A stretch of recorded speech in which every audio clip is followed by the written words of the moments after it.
Thunder Blows Online TV. Thunder Blows Online.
Masu kallon mu assalamu alaikum, barkanmu da warhaka, barkanmu da sake saduwa da ku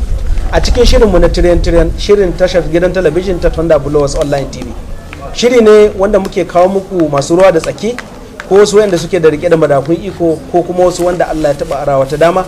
domin tattauna wani muhimmin batu wanda ke da tasiri da kuma alfanu ga rayuwar al'ummar jihar Zamfara. Kamar kullun dai Allah ya bamu nasara, mun samu karɓar bakuncin distinguished senator Kabiru Garba Marafa, tsohon sanata wanda ya wakilci Zamfara ta tsakiya karo biyu a majalisar dattawa, tsohon dan takarar gwamna a jam'iyyar APC. Ya shigo wannan shirin domin tattaunawa akan muhimman batutuwa da suka jibanci sha'anin harkar siyasa da kuma shugabanci a jihar Zamfara. Distinguished senator, mu ne maka barka da shigowa a wannan shirin namu na Tiriyan. Yawwa, barka. Ba tare da bata lokaci ba, za mu shiga cikin gundarin shirin kacokam. Distinguished, tunda Allah ya kaddari kotun koli ta yi nata hukunci a jihar Zamfara, kuma Allah ya kawo gwamnatin PDP a jihar Zamfara, kusan al'umma suna ganin abinda bature ka ce ma ka zama invisible a siyasar Zamfara. Wasu suna ganin cewa ka yi hakan ne domin ka ɗaga ma gwamnati kafa a kamun ludayinta. Wasu suna ganin cewa kana ganin cewa dai ya kamata a ajiye wata magana a bar waɗanda Allah ya ba wannan damar su shiga a ga kamun ludayinsu. Shin al'ummar Zamfara za su zo su san me yasa Kabiru Marafa ya batan da a cikin Zamfara? To a'udhu billahi minash shaitanir rajim, bismillahir rahmanir rahim. Ina godiya ga Allah subhanahu wataala mai komai kowa wanda ya ara mana lokaci ya kuma ba ku dama ta zuwa ziyara gare ni da kuma tattaunawa irin wannan. Kamar yadda ka ce ba tare da bata lokaci ba, ina ganin wannan magana na yi ta lokuta da dama yawa akan me yasa na yi abin da na yi, amma tun da ka tambaya zan baka. Na farko, ni ba mutum bane wanda ya ɗauki harkokin mulki ko na siyasa na dole ko a yi ko a mutu. Abin da ya dame ni shine wanda ya ce ina yana yi da ni in yi da shi. Farko mutanen Zamfara ta tsakiya sun ce suna yi da ni domin duk abin da ake maɗa a gidansu mutanen Zamfara ta tsakiya sun ma. Yawa, la'akari da irin yadda mun ka shigo gwamnati a hijira ta 2011, alhamdulillah. Kowa ya san yadda an kai, ba sai na koma ciki ba. Kudinka ko wani mulki ko wani abin nan ba su iya maka abin da mutane suka yi mana. So magana ba ce ta don muna da kudi ko don mun ba su ko don muna da wani usuli ko wani abu. Yawa, magana ce ta soyayya kuma ta tsakani da Allah. Don haka nan suna bin mu bashin wannan. Na biyu, mutanen jihar Zamfara ma gabaki daya su ma gwargwadon hali duk yadda ake bada goyon baya da gudunmuwa a wannan lokaci da ya wuce na 2019, shi kuma tunda sai a lokacin ne na gwada sha'awata na cewa ina son takara ta su ma duk abin da ya kamata su yi gaskiyar magana shine su yi. To don haka nan menene an ce yaba kyauta tukunci, to menene tukuncin da za mu iya ba su yawa bisa wannan al'amari da sun kai mana. To na farko mun yi kuduri sai kuma Allah ya da kudurin nan, so kaga ubangiji yana bin mu bashi na godiya. Ita kuma godiya ba gabaki ake ta wani ana fahimta ba malami bane ne, amma akwai wasu abubuwa waɗanda na yarda da su kuma ina yin su haka. Yawa aikinka ya kamata ya gwada ka gode kafin bakin ka ya hurta ka gode. To me godiya da za mu yi ma Allah, me godiya da za mu yi ma mutane ta Allah subhanahu wata'ala shine mu yadda da tsarin da yi. Ba a wuce sati ɗaya ba ko biyu wani ya man tambaya game da me yasa gwamnati da an ka kafa har yanzu ba a bani wata kwangila ba babba, ko ba a bani mukamai ba yanda mutane suke gani, da ana ganin cewa kamar dai yaro na guda ɗaya ne wanda za a cewa an san shi wanda an ka ba commission. Na ce mashi saboda ba na yi abin da na yi bane don gwamnati ta saka mu. Ba ma kai don PDP ba, amma Allah ya yi hukuncin ba na yi bane don gwamnati ta saka mu. To tunda ba gare su nake neman sakayya ba, duk abin da sun kai wallahi alhamdu, in ma ba su yi ba wallahi alhamdu, tunda ba wani abu ne ba mun ka zauna an ka ce in na share maka gidan nan nawa za ka ba. Yawa to wannan shine abu na farko, so bai dame ni ba abinda za a badawa. So amma sai na gaya mashi na ce kaga ranar da Supreme Court ta yi hukunci ta faɗi cewa ta yadda da abinda kotun ɗaukaka ƙara ta Sokoto ta yi. To wannan daɗin da na ji na wannan lokacin, inda za ka sa Central Bank a nan gefe ka sa wannan daɗi a wannan gefen, wallahi daɗin zai yawa zai rinja wannan da ka bani Central Bank gaba ɗai yawa. To gara wannan jin daɗin da ubangiji ya tabbatar man da shi na wannan rana, domin ne yawa abu ne wanda ka yi kuduri kuma Allah ya yarda da kudurin nan naka. Sannan babban magana ita ce shine watan darasin da Allah ya koyar da mutane, saboda mutane da yawa duk da Allah ya ba mu misalai daga baya, to suna kokarin su gwada cewa wai wannan zalunci yanzu an mamayar da shi gaskiya saboda wai gwamnati ce. Don haka nan ni kuma abin da nake cewa Allah ya hana zaluncin nan, don haka in dai wannan abin zalunci ne aka yi to Allah zai dora mu akan su, to Allah ya haka. Don haka nan ni na gamsu. To distinguish shekara ɗaya da kusan rabi yanzu da tsayo wannan gwamnati, a matsayinka na wanda muke kallo yanzu neutral ga gudanar da gwamnati kai tsaye, idan aka ce ka anza gwamnatin nan bisa skeli bisa kai kudurin da ka so Allah bai nufa ba, ya za ka auna wannan gwamnati? Shin ana tafiya daidai ne ko akwai kurakurai? To kaga na farko dai yana da kyau ka sani ni ba na cikin gwamnati gaba ɗaya, ba abin da kuma nake yi,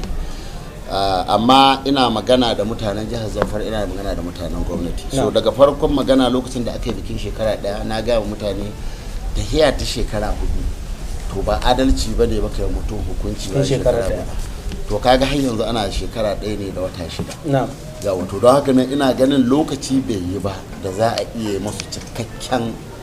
hukunci, amma akwai abu guda wanda ni shine ya fi damuna, don ko tambayar ka ta farko ban gama ba da ansar ta ba na cewa tukunci na mutane akwai inda mun kai ta yawa ba shi ne yawa ka gane. To akwai ni abin da ya damu na shine rayuwar mutanenmu da dukiyoyinsu da lafiyarsu, yawa ita ce abu na farko kafin duk wani abu da za a yi. Amma duk kai ka gamsu da tsari? Ina zuwa alhamdulillah, ban ce maka na gamsu, don ka ce ka gamsu da abu watan yayi daidai kenan, kaga Allah ɗaya ka yi daidai. Amma kamar yadda na taɓa faɗi lokacin bikin cika shekara a gidan rediyo now idan kai la'akari da inda mun ka hito a rana ɗaya sai ka ji an ce an kashe mutum 200 50 70 40 60 500. Yau sai muka waye gari a ranar da an kai wannan hira ta gidan rediyo akwai waɗanda daga gani yan opposition ne suka sa wani advert a Daily Trust suka ce ya zuwa wannan rana daga hawan wannan gwamnati zuwa wannan rana shekara ɗaya an kashe mutum ko 114 sun kace cikin shekara ɗaya. To rayuwar mutum ɗaya tana da muhimmanci. To amma idan kai la'akari da ana kashe mutum 1000 da 100 maybe da 14 a irga lajima dai mun kirga 400 alhamdulillah da kanka ko to alhamdulillah kai ka faɗi yanzu da bakin ka 400 to har yanzu kaga daga hawan gwamnatin har zuwa yanzu babu record da an kashe mutum 400 zama amma an kashe mutane mun yadda ka gane to kaga ashe ya kamata a ce lalle kwalliya ta fara biyan kudin sabulu domin ana kashe mutum 1000 a shekara daya yanzu an kashe mutum 111 za mu ce ma gwamnati mu har yanzu ba mu yadda ba amma kuma dole ne mu jinjina mu ce kun yi kokari amma muna son ku kara saboda mutanen nan 100 da aka kashe ka kaddara yan uwanka ne aka kashe ka kaddara yan uwana ne aka kashe ka gane kaga ba zan ce maka ba wai kwalliya ta biya kudin sabulu to alhamdulillah ina ganin idan aka yi la'akari da abin da muke ciki da wanda ake ciki yanzu to ina ganin za a iya cewa gwamnati ku ƙara ƙoƙari abinda kuke bai isa ba amma kuma muna godiya ga Allah da ya kawo ku domin mun samu sauki to distinguished senator bangaren tsaro ka dauka kawai gwamnatin AP jam'iyyar adawa tana zargin gwamnatin da a sama da rashin mutane waɗanda suke da capacity na ba ta shawarwari in fact suna magana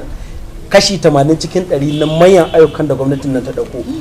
mafi akasari mafi rinjayen al'ummar jihar Zamfara ba su ne priority su ba gyaran layazin office na Abuja gyaran layazin office na Kaduna ginin hilin jirgin sama gyaran government house gina stadium duk suna magana cewa wani tasiri wayan ga ayyuka suke da talaka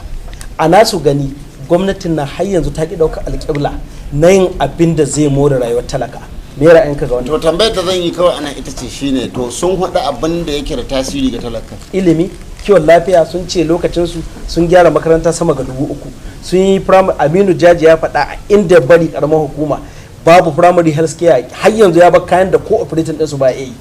wa'anda asibitin likitocin ba su yi aiki da su wa'anda ya siya a ciyaman na local government so ta ina gwamnati za ta hito ta ce za ta yi primary health care 140 to ina wa'anda akwai to ba na son ne in jo ne issues ɗina da na wani amma dai ni yanzu nan garinmu na 'yan doton daji ni ban ga wannan kayan ba ko kwaya da yawa so ban san kowa akwai dalilin da yasa ke magana shi so in shi ya haɗi nashi to ban iya cewa ga amma ni nan garinmu kuma nan garin nan namu na doton daji yawa ward headquarter ce ka fahimce ni yawa to ga asibitin da take nan yanzu tun lokacin mamuda ita ce ake gini ba gama ba ga ta nan kofar gidana so ni ban ga abin da ba a gama gashi nan yanzu in kun kai ta ku tsaya ku dauki hoton ta ga wani gini na wanda yake da ruhin kwano bulu to ita ce asibitin yan doton daji wadda tun lokacin ciyaman Musa Yusuf Tsafe ina jin shi ya bada kungilarta ake gina har yau da nake maka magana ga ta nan sai da na koma ina gina sabuwa ga ta canka hanya ni nake ginawa daga constituency project na to don haka nan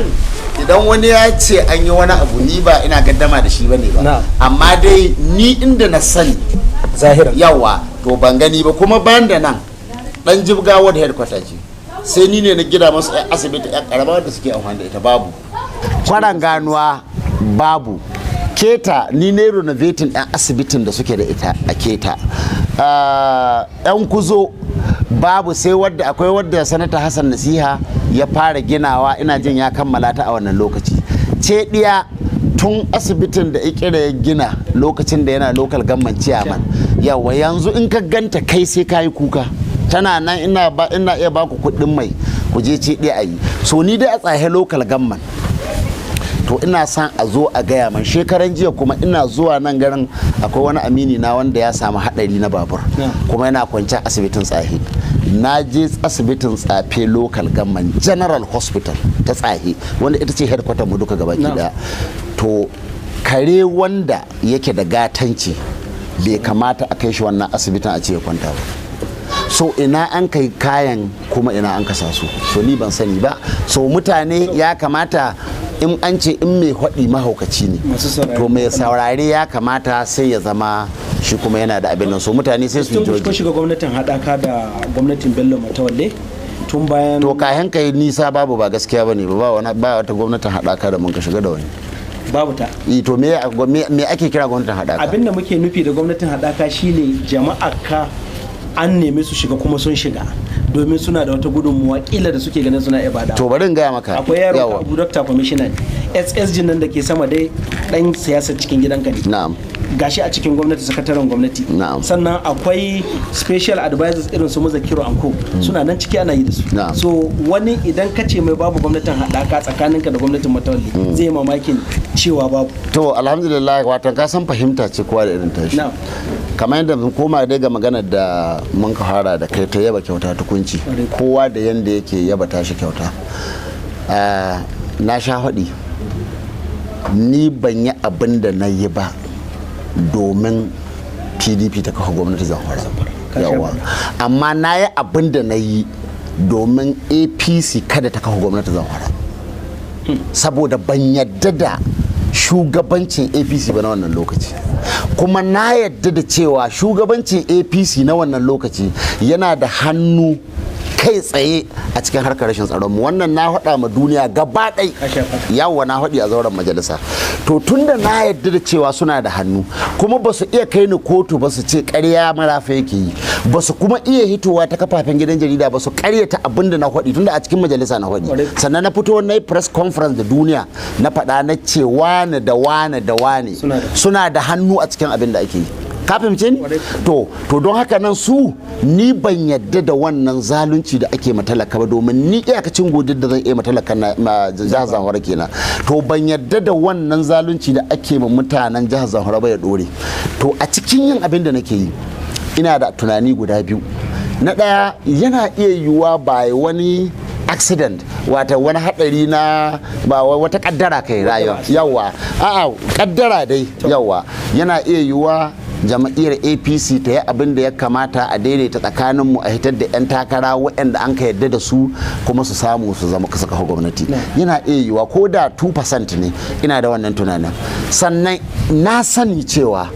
Bello Mutawalla na jama'iyyar PDP yana iya samu da duk 'yan takarar su. To da na zauna na auna sai na ce gara ko mu shirya kanmu a hitar da wasu 'yan takara ko PDP ta samu da dai wa'annan su ci gaba su samu, yawa, to gara wa'ancan su samu, domin samun su ni ina da imani zai goce ko zai karya wancan tarko ko kuma turba ta tsiya da an kaɗuwar jihar Zamfara a kanta. To idan kai la'akari da wallahi ina ga maka da kuɗin da mun ka kashe da lafiyanmu da mun ka salawantar da ta magoya bayanmu da dukiyar da sun ka kashe da rayukan wasu magoya bayanmu da duk an kai wannan abin, to ni ina ganin zagi ne wani ya ce wai gwamnatin haɗaka an ka, ni ban yi kama da sakarai ba, kun ban yi kama da dolo ba, yawa. To idan haɗaka za a yi, na rantsi maka da Allah da Annabi ba ka zaunawa ka naɗa kwamishina watakila 19 ko ka ce ka bani guda, yawa, ka dube ni ka gani, na gani sun gushi, yawa, ban yi kama da shashasha ba wanda za a iya zaunawa a ce an mai wannan abu ɗaya kenan. Babu wanda zai iya hitowa ya gaya maka tun da an kawo gwamnati zuwa yau an ba Kabiru Marafa kwangila ta naira 10 ya zo ya yi wani abu. Duk wanda yanzu maybe yake cikin gwamnati ko yake ake damawa da shi a cikin jihar Zamfara a harka ta siyasa, yawa, to ni ban cire ma kowa hulla ba, kahin ya samu ruhin asiri wallahi na samu. So in ya san kuɗi wallahi na san su. So ba zai yiwu ba ka ce duk za ka yi wannan abubuwan kuma a ci gaba da tafiyan da ake, a ce gwamnatin haɗa ake yi ba a zauna an ka gaya man ba wacce kwangila za a baka da kai da mutanenka. Ai magana ce ta samu ba sata ba, yawa, wani mukamai za a bada. So abinda kake gani yanzu ana yi shi irin yaba kyautar da an kai Allah yamma shi gwamna ko ita gwamnatin PDP, ita kuma tana ganin abin da ɗaya za ta iya mu mutane kenan ta ce ta gode ga mutanen mu. To tunda ba dan shi ne ba, yanzu misali ka zo gidana yanzu ka ce kana son mai hira, da za ka zo nan wurin ba a aiko mun ba, kai baka faɗa mun ba, ka ci ga abin da zan biyan ka. Alhaji in za ka hita yanzu na baka 5,000 ka ce alhamdulillahi. To wannan shine, don haka nan idan aka ce haɗaka to ni ina ganin zagi ne ga mutanenmu, wanda kuma ina ganin ba mu cancanci a zage mu ba. Ya kamata a sashi. Yawa, to duk kai yanzu wannan hilinka ne. Ni dai na gaya maka, kuma mai saurare ina son ya aiki da abin nan ɗin shi da ilimin shi da abin da na faɗi ya gani shan haɗaka ce don yan haɗaka ce in an yadda ka je ka yi magana da gwamnati in sun ka ce haɗaka ce ka ƙara dawowa za mu gaya ma gwamnati ba mu yadda ba yan haɗaka ce za a yi to wannan mu an ƙare mu yawa amma kun yi godiya to irin abin da kun ka gode kenan ni ban zauna da wani ba wallahi mun kai magana cewa in ka ci gaba da wannan gwagwarmaya in Allah ya samu mun kai nasara za mu baka kaza babu wanda ne haka nan da shi in kuma akwai shi zo ya faɗa. Jam'iyyar APC bangaren Abdulaziz Yari sun ɗaukaka ƙarar hukuncin da kuka samu a babbar kotun jihar Zamfara an kotun ɗaukaka ƙara da ke da mazauninta a Sokoto ta rusa hukuncin da kotun Justice Tukur Gumi ta yi. Wannan hukuncin kamar yadda kakakin tafiyar Bello Bakiaso ya ce za su yi contestin wannan hukuncin yau ga mu ga ka ya kuka ɗauki wannan hukuncin kuma wani mataki za ku ɗauka? Ni kawai kana ganin kamar wannan magana kawai kamar na ɗauke ta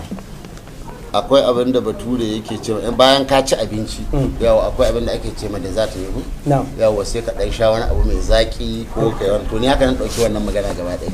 yawa gaba ɗaya magana shugabancin jama'iyya ni bai ko kai man nan wurin saboda wani abu ne wanda yake ni ina kallon shi na kusan kamar shashanci ne na jama'iyyar APC ta ƙasa yawa don magana gaskiya shine nan dai a nan Zamfara ban ce maka wani wuri ba na jin tsoron wani akan magana ta mutane na jihar Zamfara a biyayya a zuwa so ni na sai ina tare da mutanen jihar Zamfara so duk wanda APC ta gada ma ta ce ci ta dauka a shugaba ta ci gaba da yi za ta gane kuranta kamar yanzu yanda ta gane to za ta gane ko ta dawo ta abin da ya kamata ta yi ko kuma za ta ji a jikinta ita APC don haka nan yanzu shari'a da ake yi ai abin da ya sa haka ganta saboda ita ce foundation ta rigimar daga kanta mun ka gina har aka kawo ga an karo shi zaɓe to dama tana nan wallahi inda babu wannan magana wallahi ba zan je kotu ba akan shugabancin jam'iyya su waye shugabanni kannanmu ne wanda suna mana biyayya yawa ba wani abin da ni nake da su kansu abin da ya dame ni na yi maganin shi kuma na roki Allah ya taimake ni kuma ya taimake ni kuma na yi maganin su akan shi shugabanci ne jam'iyya in sun haga dama su ce su ne amma haƙƙi ne muke da shi tuntuni sosai daga baya an ka ce an yi hukunci sai sun ka ɗauka ƙara sun ka taisa kuta an ka ce so yanzu yana da zaɓi biyu in na so in taimaki APC sai in ta in na so in taimaki APC zan je Supreme Court taimako ne wallahi shine taimako to excellence distinguished shugaban kasa ya hana ku shari'a a cikin jam'iyya wannan kuma yanzu kaga zaka misali bari in gaya maka shugaban kasar nan ka koma ka karanta history shi ne daga farko wanda ya ce duk wanda ya ji abu bai mashi bai teku shugaban kasa kuma ya dawo walwala yawa ba walwalewa ba ce ba yanzu dai kai dai ka dai ji dai wasu sun faɗe wannan to yanzu sai an ka ce wanda duka yanzu duk wani abu saboda rigima ta kai ƙarshe duk wanda yake da shari'a kotu ya jayi to maganar da muke shi ne akwai bambanci da kaji abu ga rediyo da talabijin da kuma a rubuta maka to kamata yanzu wannan kwamiti na mai mala da an kawa su rubuto mana takarda su ce mai girma shugaban kasa ya ba da umarni duk wanda adda kes a kotu ya jayi kuma ku jihar Zamfara kuna ɗaya daga cikin wanda haka nan ku jayi wasu rubuta mana ba ni ba yaron kowa bane ba cikin su don haka nan ni a wuri na ƙarya ce ake ma shugaban kasa babu ta in kuma akwai inda ya kwaji an gan shi a gidan TV da aka yi national working committee talabijin yanzu kai yanzu baka sha ganin ba ga talabijin a nuno Buhari ana mashi kagen magana baka taba gani ba zaka ga yaro ya tsaya ce mai girman shugaban kasa an ce kaza an ce a ni babu ruwana kuma ba haka ne ka nufi ba kana ka taba gani ko ba gani ba dan jarida ne muka yin haka ma to alhamdulillah to tunda ka san haka na kamar yadda nace maka watakila bari dan ƙara cire gilashi na haka lena gani in kana gani na don kana gani na kauye yawa in ka ce min ba kauye ka zalunci kanka to alhamdulillah to tunda ka san haka nan to ka bari in gaya maka yanda aiki yake tafiya yawa to abin da ya kamata bayan shugaban kasa in har yayi don ni ba dole bane ba don ba ne ba gaba na yi ba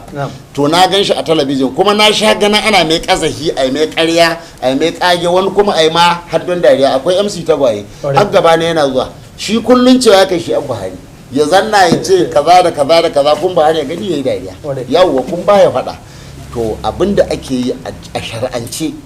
idan shugaba ya magana ya ce kaza to waɗanda suke da haƙƙi sai su dawo sai su rubuta takarda sai a kawo maku sai a ce ga abinda an kace to yanzu ya zama hujja wanda duk bai yi ba to sai Allah ya fitar da shi amma baka zuwa yanzu kawai sai in zauna in ce kawai duk dan jam'iyyar APC mai jama'a sashen Marafa daga yau kada ya ƙara yin kaza shikenan kawai sai in kama mota an hau ita sai a ce yanzu za a idan muka yi to zan gaya ma shugaban jama'iyya ta sashe na ga yana Alhaji Siraji Garba mai katako misali to sai a rubuta ma kowa a ce yanzu ga abin da shugabanmu ya faɗi don haka nan kowa ana son ya aiki da wanga magana to wanda bai yi ba ya kuri to yanzu ina makoma shugabancin jam'iyya a Zamfara na kira wani lauya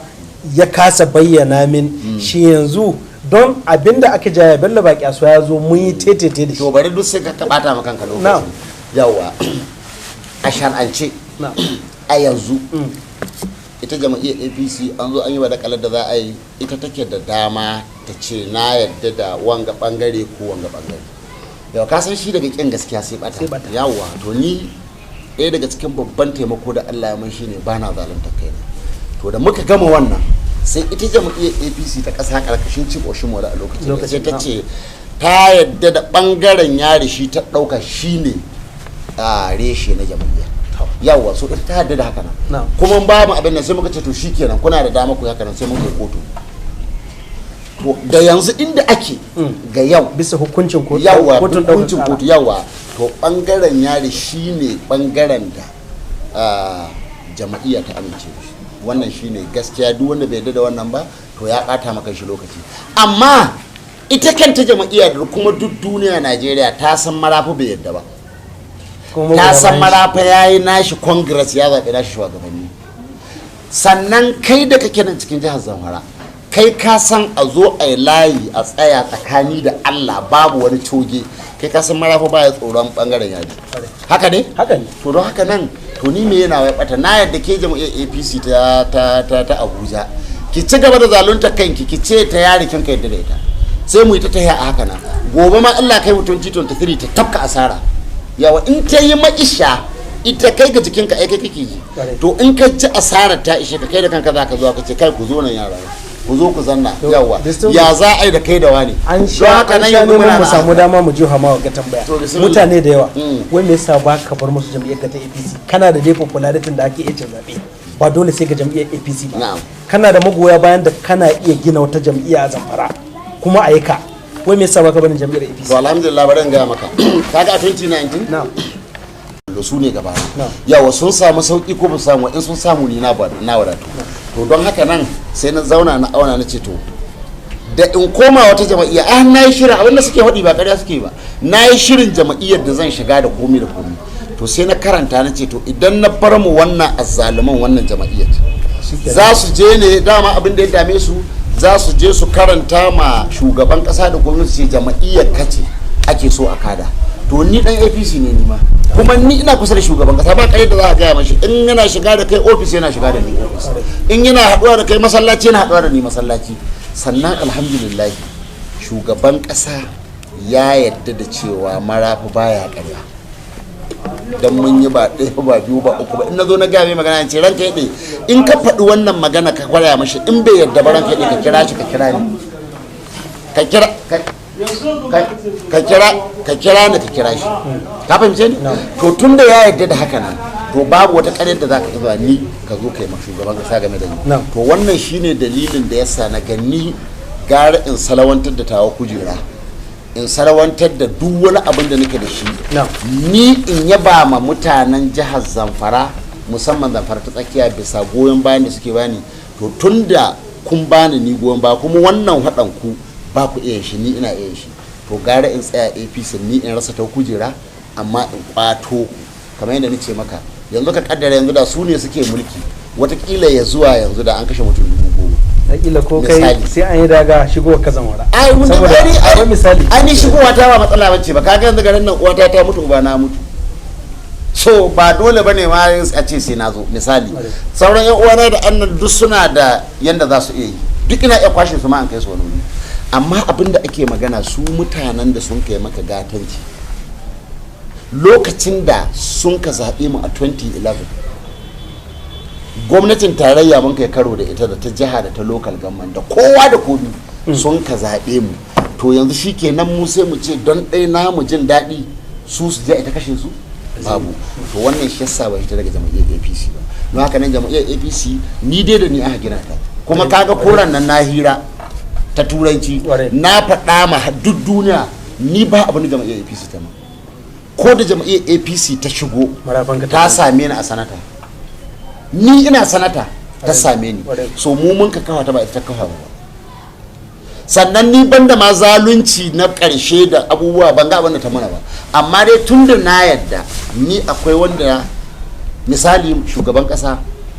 bai taɓa ban ko naira ba, amma duk yanda ake mutunta ɗan adam shugaba Buhari ya mutunta.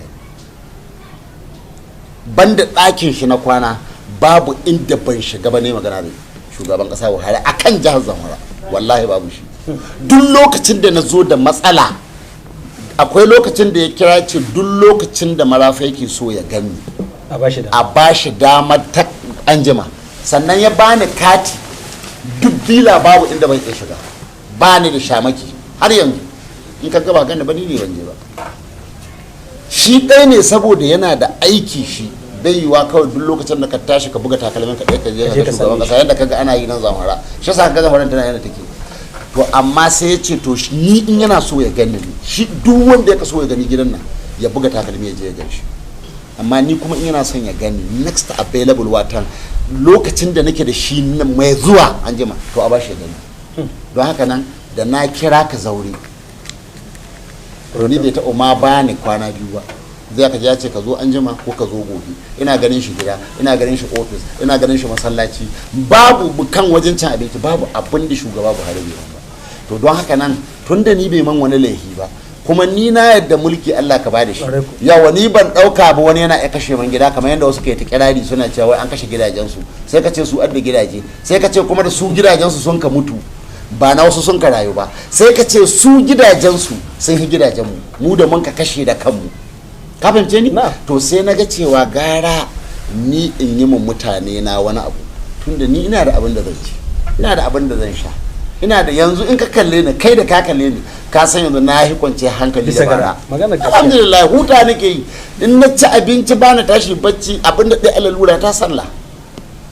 da na yi sallah in na gada ma ina in na yi asuba in koma bacci, in yi azahar in koma bacci, ila asar in koma bacci, ba wani abu.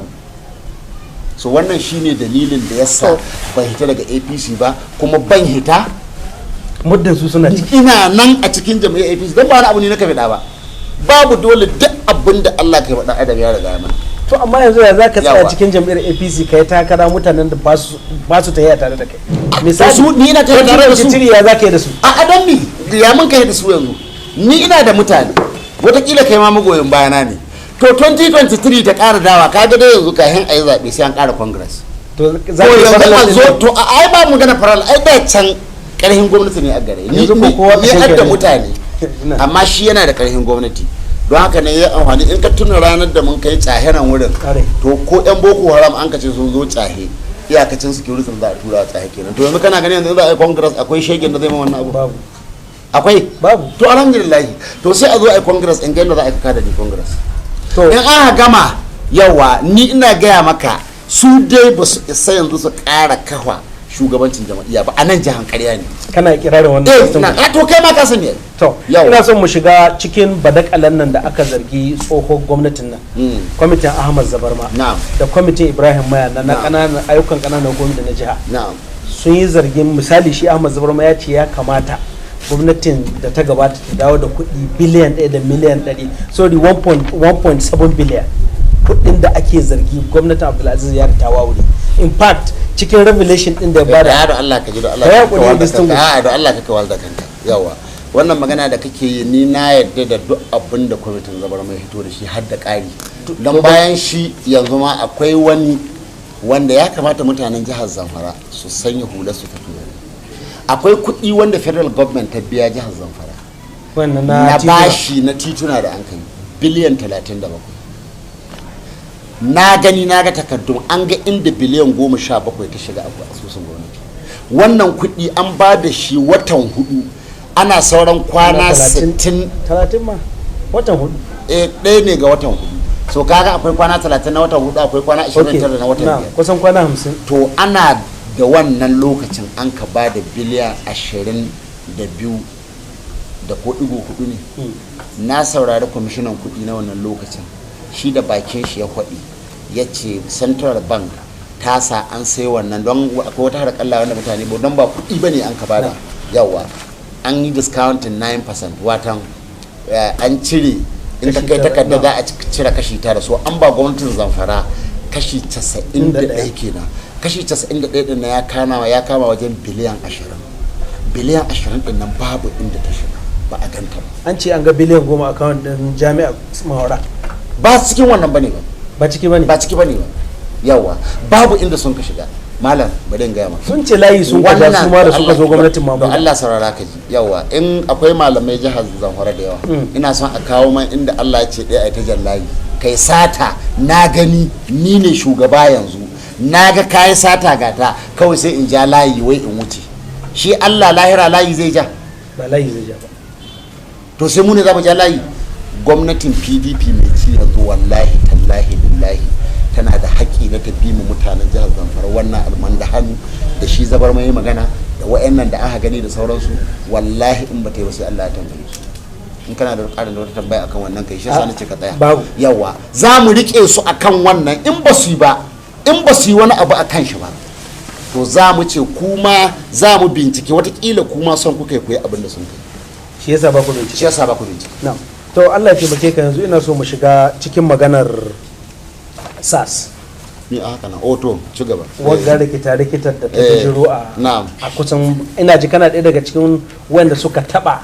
yunkurin cewa ya kamata a yi garan bawo daga tsarin sha'anin aikin SAS zan iya tunawa haka nan maka shiro to ya kace to yanzu dai kadai shi ma kakka bata maka kanka lokaci da akan magana abin nan kaga wannan magana ba magana bace ta Allah da Annabi ni kuma duk magana da ba tsaye take haka ba ni ba ruwana da ita yawa ko SAS tana da laihi ko ba ta da laihi gaskiyar magana shine shin kai da zaka hitowa kai zanga-zanga a kan SAS shin kai barawo ne ba barawo a in kai barawo ne domin ita ce an kai kungiya ce wadda aka kafa domin ta maganin manyan barayi da azzalumai to sai an kai dawo suna cin zarafin innocent to kai bari yanzu in tambaye ka da Allah da cin zarafi na yi hira kuma ina son da Allah a fahimce ni yawa ni ba ni tare da duk wani nau'i na zalunci ko yaki amma yanzu da cin zarafi da kisa wani gauni a ga da cin zarafi to mutum nan aka kashe Zamfara ba da to me yasa ba a hito an kai zanga-zanga ba Alhaji da Allah ka amai da mu mahaukata ni yanzu kamar na yanzu ni kaga shahidi yawa ƙauye wanda gara na yan dota ta lunka shi wajen so nawa an ka je an ka samu yayata an ka samu ta bindiga a baki an ka harbe ta mutu an ka zo an ka kamo mutanen da sun ka je sun ka saci akuya wani wuri yawa wani abu ya kada wani abu da bakin su sun ka faɗi sun ka ce mu mun ka kashe wance an ka je an ka kamo su duka an ka zo da su amma saura guda yana daba an san dabar da yake an san shi an san inda yake zaune har yau ba a kamo shi ba su ma wa'ancan an ga cewa zalunci ne a ci gaba da tsare su tun da baya na duk an sake su waye zanga-zanga ko jihar Zamfara babu to shi kenan yanzu sai a ce ana kashe mutane ba a yi zanga-zanga ba wai yanzu sai wai wasu ne wai to ina suke su wa'anda an ka ci mazarahin kai yanzu na tambaye ka don girman Allah ka kawo man sunayen wa'anda an ka ci mazarahi da adireshin su sai a je a duba a gani su wane ne ni zan baka sunaye da adireshi na wa'anda an ka kashe jihar Zamfara me an kai mana me an kai akan su so ni ban ce maka SAS ko dan sanda ba baya wuce gona da iri ban ce maka haka nan ba to amma sai an bi a hankali saboda a lokacin da aka ce ana kisan rai na mutane kuma wai sai kai kana magana wai kada a ci ma mutane mutunci yanzu lokacin da ake wannan zanga-zanga sun ce cin mutunci ni na ga bidiyo na magani da ido na ana dukan dan sanda an fasa mashi kwakwalwa dan sanda an wurga cikin gwata ana dukan shi an kashe shi to shi kuma wannan shi kuma don ɗaya na dan sanda shi ba dan Najeriya bane ba shi bai da yanci so wannan ba zanga-zanga ba ce ba ta SAS inda ta SAS ce wallahi da ba matsala amma ka ji na haɗi kuma alhamdulillahi gwamnonin arewa nan take ko sun ji ni kuma dai ba su ji ni ba sun yi magana wadda ta yi daidai da ta yawa gwamnatin shugaba Buhari ce ake so a karya ba zanga-zanga ba ce ta dan sanda kuma ta tabbata domin shugaba Buhari ya ce to sas ce ito na soke sas sai an ka hito da wani abu sabo ya ƙara duba ce na yadda da wanga sai an ka hito da wani abu sabo har yanzu ana na yanzu ma ya koma wani abu daban so don haka nan wanda bai san uwar shi ba to bai bi ɗaka katai ya tsaya ne mai wato yawwa ka gane so mu yanzu Najeriya yanzu abinda muke magana shine yawwa a fara kiyaye rayukanmu sannan sai a zo ga cewa yanzu an ci mana mutunci alhaji ga titi baka da abinci baka da shi cikin gidanka baka da abinci waje majalisi inda kake zama baka da shi a garinku ko yaushe ana iya zuwa a ɗauke ka a ce ka kawo kuɗin da baka taɓa ganin su ba kai mutanen da ake cewa su kawo miliyan kaza ba su taɓa ganin miliyan ɗin nan ba ƙasa so don Allah don annabi ni abin da nake so duk abin da za mu duk abin da mutum zai yi don Allah don annabi don Allah da wani kyau abin da zai ce Thunder Blows Online TV. Thunder Blows Online.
Thunder Blows Online TV. Thunder Blows. So ina so mu zo ga dambalo kafa masarautar Endoto da aka zarge kai kana ɗaya daga cikin dambalawa ma ce kake magana ai to ai ta jawo ce ku ce don a nan tsafe na ga wasu shugabanni musamman yan jam'iyyar da suna cewa kana son ka rusa a yan wanda kai a rusa tarihin masarautar Endoton jahi shin me kawo wannan tsari na neman masarautar Endoton ta da kyau ba ma ce muka samu ko magana gurguje da barka ka gane ban san kowa yayi magana ba amma suna da yawa na tabbatar da duk wanda ya mallaki hankalin shi a tsahe a shekara 17 da ta wuce a ce baligi ne ya san abin da ke ya san duk wanda ya wannan magana mahaukaci ne ma shashasha ne yawa ka je ka yi hira da Endoton tsahe ka tambaye shi ka ce Endoton daji da Allah kasar shi ce sarkin tsahe ka samu shi Endoton tsahe ka tambaye zai yi ma wannan ko in Allah yawa ka tambaye shi ranka yadda Endoton daji kasar garewa ce su abinda ake kiransu kasar tsahe ita aka ce ma garewa to ka tambaye shi Endoton daji garewa ce keta garewa ce dan jibga garewa ce kuncin kalgo garewa ce ke zara garewa ce bawa ganga garewa ce kwaran ganuwa gare wannan guda 7 ƙasa ku ce duk sarkin da an kai tsaye har yanzu don Allah don annabi kai in tambaye ka akwai wanda ya kai Endoto Aliyu martaba ko suna akwai shi babu to har Endoto Aliyu ya mutu bai taɓa riƙon wa'in wurin har Endoto Aliyu Allah ya ji kansa da gafara har ya mutu bai rike nan ba yarima ne ya gwamna ka sha kwaya yawa saboda wasu dalilai na wasu mutane da suke adawa da zuri'ar Samba dan Ashafa sun ka haɗa ƙarfi a lokacin nan, suna da ƙarfi sun ka ce a yi don a ba mu haushi. Wannan wuri ƙasar Gusau ce, kuma tarihin barin gaya maka kawai da yake har zaɓe na 1978 da an kai na Shagari. Munan duk da kake ganin mu to mazaɓan mu nan ma ɗan majalisar mu ma da 'yan doton daji da mada da ruwan ɓore da wuna kan duk Gusau muke.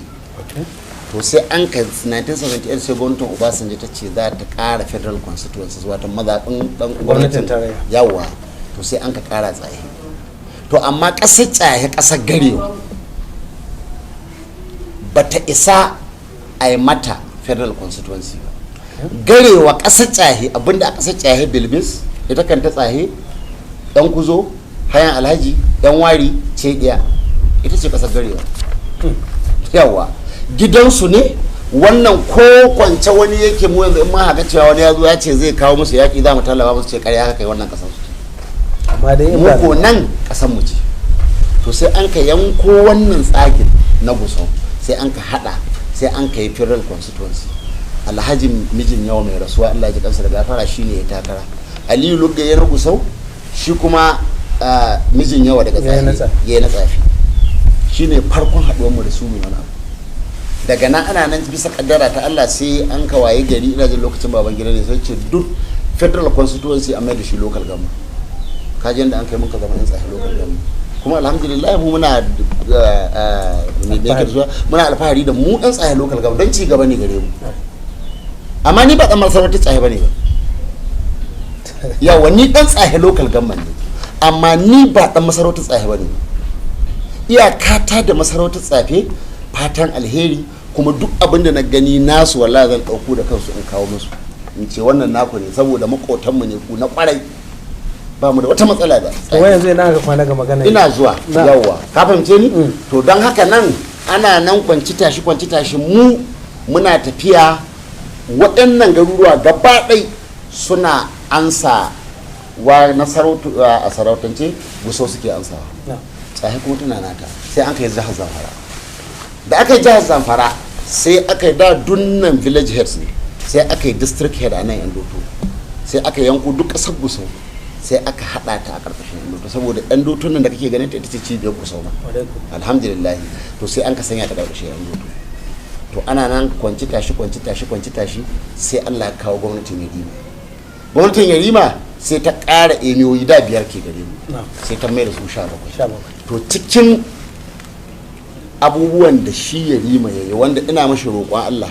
Allah ya ba shi dama ya gyara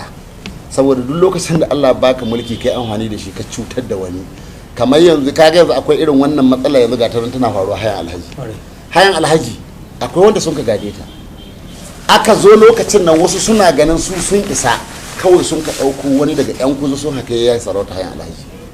yanzu ya rasu mutane hayan alhaji yan sarautar nan sun ce muna son kayan mu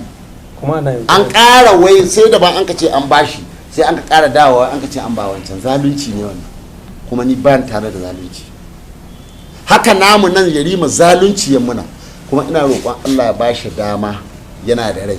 ya gyara wannan ko ya taimaka a gyara wannan matsala wallahi in ba haka ba zai san cewa ba a yi bani san ba irin wannan abin duk wanda ya koya mu sun ce lokacin nan mun ce za mu kotu sun kace ko bashi da Allah to ina fatan Allah ya bada iko na a gyara domin wannan yanzu wasu shaidanu ne kawai suke son wasu haddasa hitina tsakanin kasar Gusau da kasar Tsahi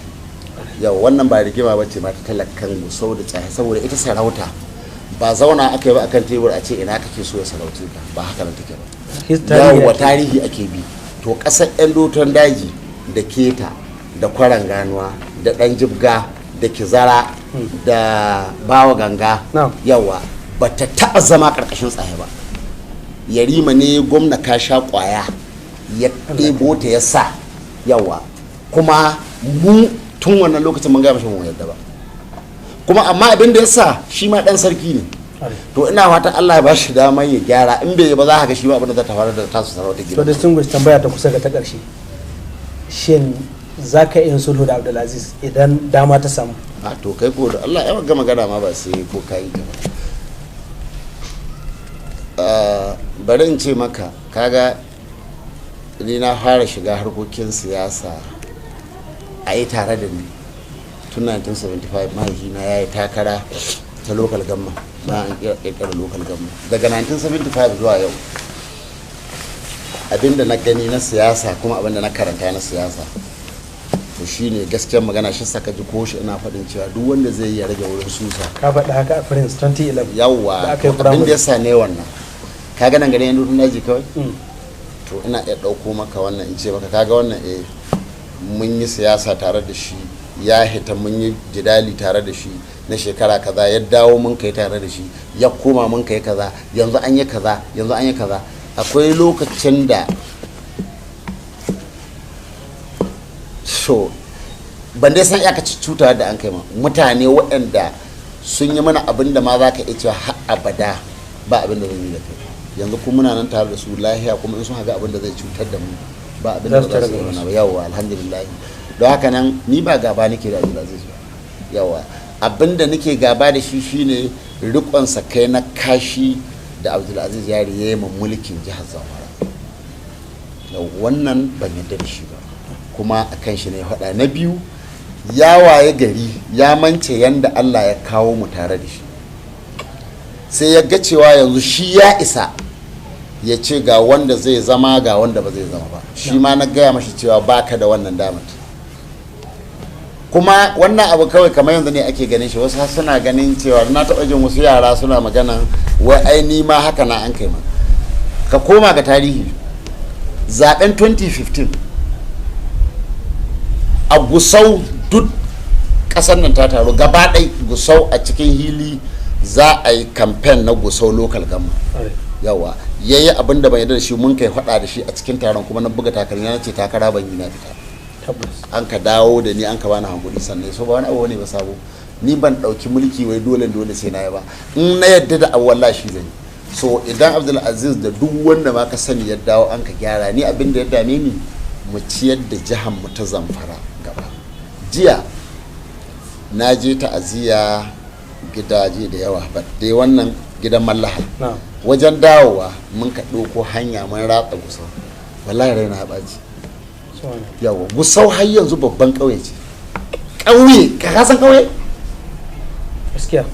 ya kamata mu ga inda ko an ce in ba ka da uwa ne ko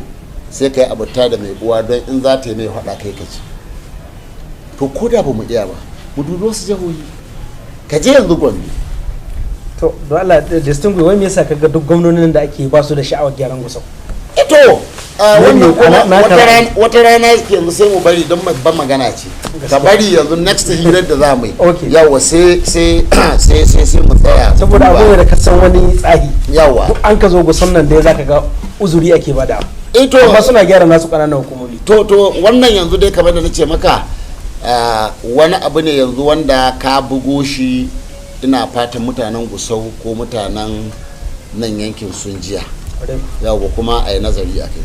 wata rana in mun ka zanna za mu tattauna shi amma dai gaskiyar magana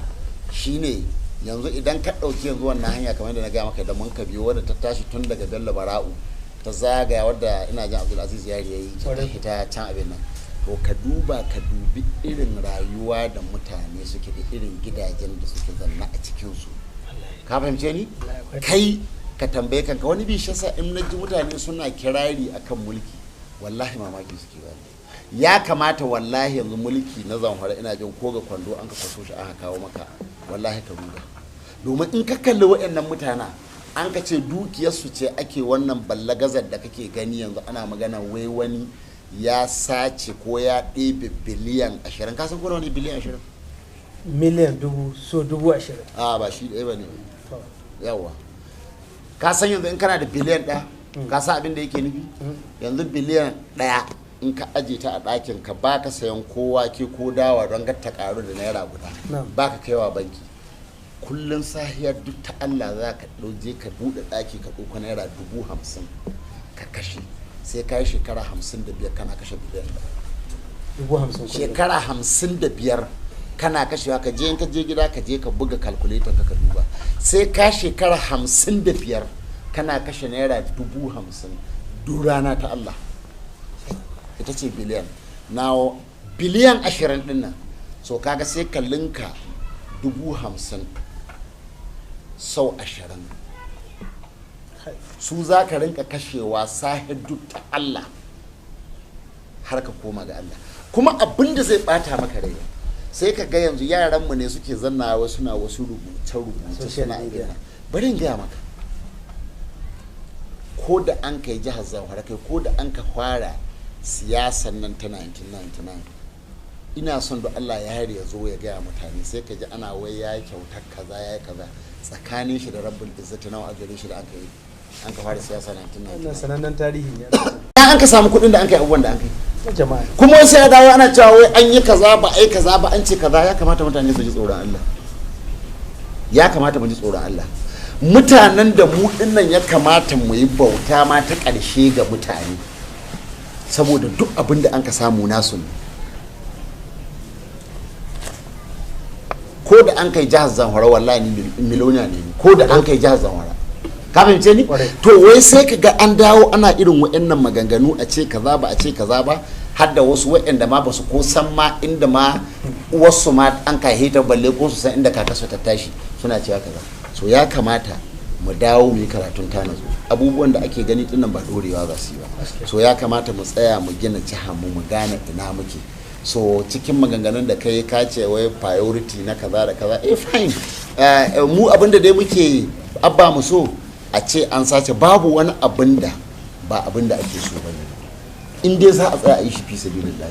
Kamar shi kai shi ma yaron akwai abubuwa da yi wanda ya kamata a ce a yaba mashi. Amma kuma ko cikin yaban saboda tsaba kwadanci an kasa ma tsayawa yanzu a duba a gani kuma a yi tambaya. Yanzu bari in tambaye ka, wannan bypass din daga Lalan zuwa ta hitan ko a cikin shekarar shi 8 da ya so nawa ya yi so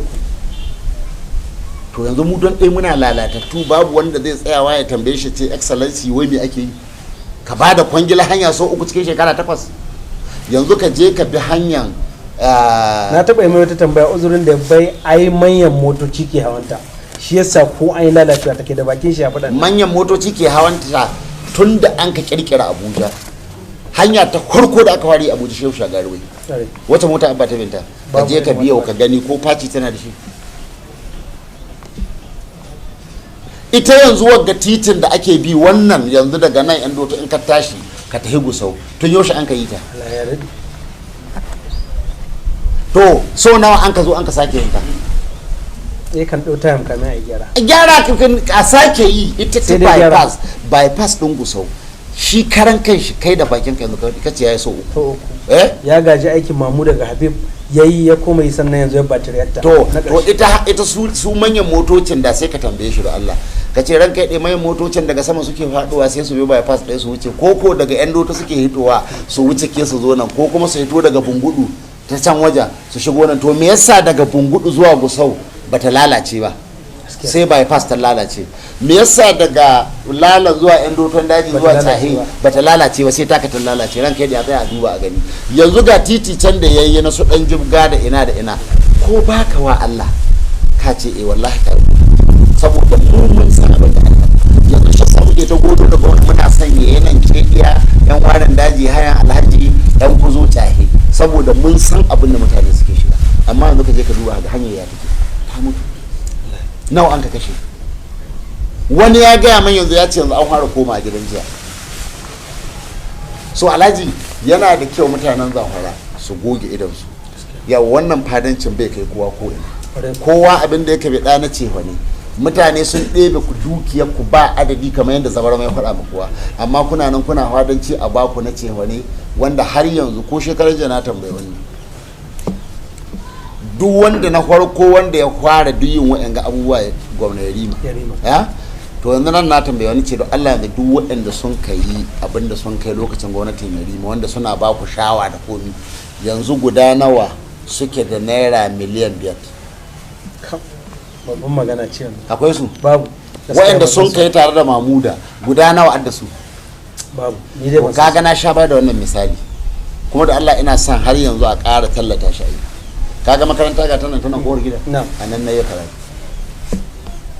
daga nan shine sila na je Gusau, daga nan na je Kaduna Polytechnic, duk dai abin da ka gana zama yau to daga nan an ka fara. To ka kaddara yanzu ni lokacin da an ka yi ta 1960 ina ga an hagina ajin na farko an ka buɗe shi 19 ko 69 ko 70. to ka kaddara yanzu mu iyayenmu lokacin nan sun ce a ba su kuɗin su kashe ko su yi suna ko su sai mota. To yanzu ba kuɗin ba da aka kashe su ma duk uwayen namu da su mutu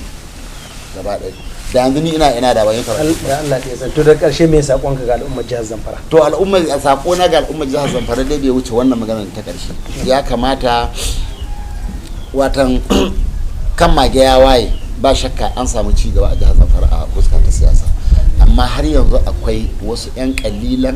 da suke da baki da suke abubuwa wanda ya kamata mutane su ranka kwatsar su gaya masu wani abu, saboda kai abin da za ka samu sai ka ce a kashe jiha gaba ɗaya. To yana da kyau a gano wannan hada da ake yi na su wani sun yi badakala ba bita da kulle bane ba, ana yi ne don dalili biyu. Na farko kai da Allah ba shugabancin ka kawace kanka gaban Allah, yawa saboda kai yanzu kai ne Allah ba dama ka zo ka ga wani ya almanda hannu na biliyan 20 wai wani ya ce maka wai ka ja layi, to ya kamata ka tambaye shi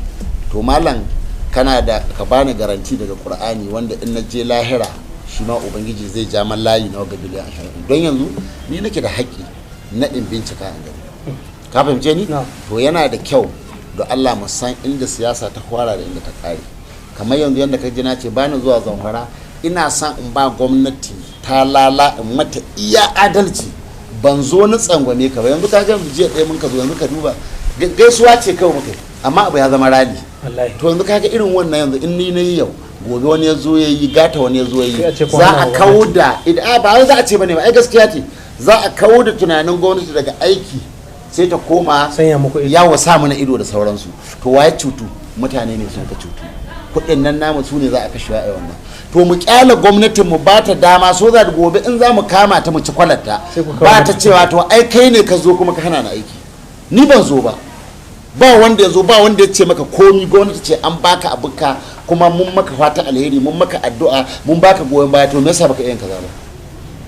To mutane ya kamata su san wannan. Sannan matasa ya kamata matasa su karatu, yawa rayuwarsu ce kuma su suke wasa da abinsu. Ko mutum ya ki ko ya so, mu yanzu mun tafi yanzu shekara da inda kun ka dosa, yawa shekara ta yanzu wajen 60. Yanzu in ka kara tafiyan da an kayo daga hawan Obasanjo zuwa yau, in aka kara su kashi 90 cikin 100 na duk wanda a sa'ata ya ma mutu. Bai wuce kashi 10 wanda an rayu, kashi 10 su ne za ka samu, kuma ba a yi da mu ko mun so ko mun ki. So matasan nan ya kamata su sani wannan abu rayuwarsu ce, sannan su ba su da arzikin da muke da shi. Don me arzikin da muke da shi? Ni yanzu lokaci na da mun ka tashi nan, kansala kawai in ya zo nan yan doto taruwa aka yi, ana kallon shi, ana leƙi, ana ce mai ranka yadda. Yanzu gwamna sai ka ga yaro da bai ko iya, in ka gane hudin wani yaro na ce in ka gashi sai ma ka haushe da kuka, sai ka ji in ya dura ma gwamna zagi sai hankalinka ya tashi. Ba mai girma, ina mulki yake? Babu. Da can wa kake kaga sanata ma ina yake?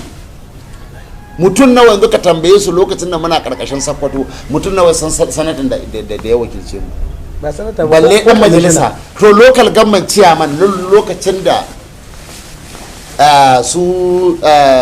Alhaji Labbo Gusau suna local government chairman, in suka zo leke aka yi ana kallon local government chairman. Yanzu me an ka dauki ba local government chairman, me an ka dauki sanata, me an ka dauki member na House of Reps? Gwamna za ka ji mutum ya kira shi ko ya yi rubutu na ƙarya fa, in ka ga kaskancin da zai ma gwamna za ka ce kai baka da ma sha'awar gwamnati.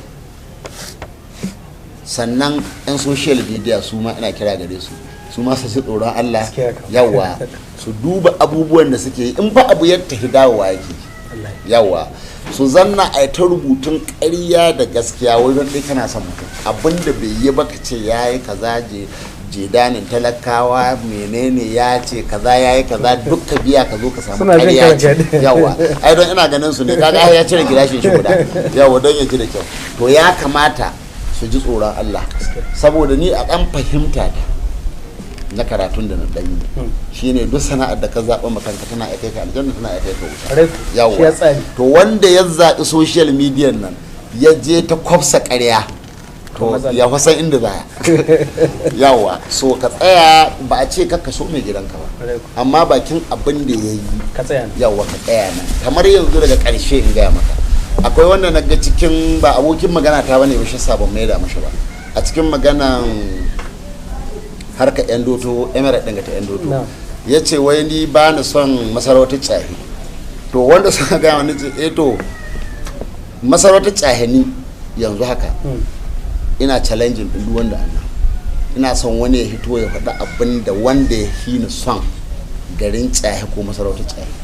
abin da nema masarautar tsahi zama na sanata har yau duk wanda an kaiwa cikin tsahi da ya raka mukami bai mata ba ɗiyansu da na samun ma'aiki wanda sun ginu kuma in Allah da sai ma gaba za a ƙara gani 'yan tsahe waɗanda na ɗauka na kai su London Dubai sun kayo karatu sun ka dawo wannan shi ce soyayya ba wai ka zo kana ba mutane naira 10 20 30 ba shi wanda ya magana babu abun da ya matsahi sai cutar da tsahi tun da aka kawo tsaye lokal gamman gata nan ban taɓa yin kwangila ba ko ta naira guda ba a taɓa bayan naira guda ba kuma abokai na ma sun riƙa ta so wannan ya kamata duka mu san shi mu kalle shi mu san kuma yanzu ina za a shin yanzu in mun ka ci gaba da yin wannan ƙarairayi yawwa ina za mu kwana yawwa duk in ka gama ƙaryarka mutumin naka kowane ne sai dai ya bar abin nan yanzu yau gashi yanzu ba sanata bane ne yawa mutanen suna son yin sanata Allah ya ce lokacin ya kare to sai ka ya so wannan ni shine abinda zan kira mutane gare shi su kara haƙuri yawa a yi ma gwamnati fata alheri amma inda ba ta yi daidai ba a rinka gaya mata domin shi abinda a soyayya ba a yi ta gaya maka abinda kai kake son ka ji ba yawa a gaya maka abinda an na gaskiya shine mai son ka in shamsu kasida yanzu ga ce in yana so na to ya kamata ya zo abinda abbe kamata ba ya je ya taiman terere yawa in za ka ban shawara tunda kana kawowa gare ni yawa ba sai ka je tonda bulowas ba ka gaya masu ka ce na kaza a sai ka zo ka gaya mai ranka da akwai matsala fori kaza ya kamata a gyara in kun ba ka kaiwa garan ka faɗa mutum da bulowas don zan karanta yawa daga nan maybe abin yana shiga ta sai in amma kullum ka zanna ko ina cewa kake ni mutumin kirki ne ni mutumin kirki ne in wani ya zo ce mutumin banza ce kai ne mutumin banza tun da ai baiwa a ce duk wanda abu sau kai kashi shi don haka nan ban yi amma in ana cewa a duba sai a gyara so ina ma jihar Zamfara fatan alheri kuma ina ma gwamnati fatan alheri ina fatan Allah shi ba su ikon ƙara duba musamman sha'anin na tsaro yawa waɗanda suke gudanar da al'amuran harkar tsaron daga sashen gwamnati da kuma su ma waɗanda an ka ce an yi sulhu da su to ni ina ƙara kira gare su da su ji tsoron Allah duka yawa a duba mutane suna cikin matsatsi yawa kuma in an ka ci gaba da yin waɗannan abubuwa yanda ake yin su abinda zai faru shine dukkaninmu za mu zamanto marasa gaskiya mu ta cutar da junanmu so babu inda za a so mu yi kokari da Allah a duba su mahukuntan su duba su gani menene suke yi daidai su ƙara ƙaimi menene suke yi ba daidai ba su gyara su waɗanda aka ce an yi sulhun nan da su su ji tsoron Allah su sani alkawari abin tambaya ne ga Allah su ne sun ka gaya mana tunda mu ba mu sani ba sun ka ce sun bi yadda sun bi Allah sun bi annabi sun yadda da wannan sulhu sun aje makamansu don Allah don annabi su aje su daina cutar da mutane waɗanda ake cutar wannan wani ko abin da zai ci bai da shi ko abin da zai ci bai da shi so da Allah da annabi mu tsaya mu duba mu gani menene muke ciki sai a duba sai a yi kokari a gyara domin mu ci gaba duniya ba za ta jira mu ba wallahi to masu kallon mu anan zamu ja akala wannan tattaunawa da muka yi da distinguished senator Kabiru Garba Marafa a cikin wannan shirin namu na tiren shirin tashar gidan talabijin ta yanar gizo ta Tonda Bulowas. Distinguished muna godiya da ka bamu lokaci duk da ka fito muka tare da ka samu dama muka naɗi wasu bayananka domin amfanin al'ummar jihar Zamfara. A madadin dukkanin wanda suka saka hannunsu domin ganin wannan shirin ya zo a akwatin wayar ku, ana sani an kake ce muku ma'asala. Thunder Blows Online TV. Thunder Blows Online.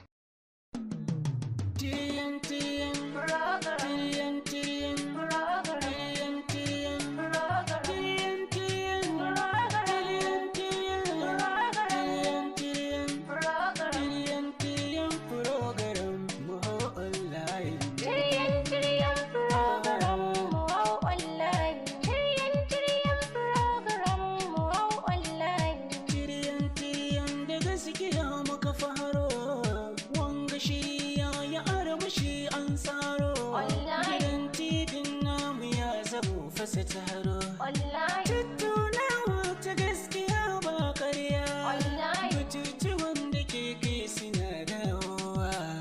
Tiryan program mu online. Suna yin magana a lamarin siyasa, su sage magana ta gaskiya ba wasa. TV online a yanzu ba kamar sa. Tiryan magana, tiryan a TV.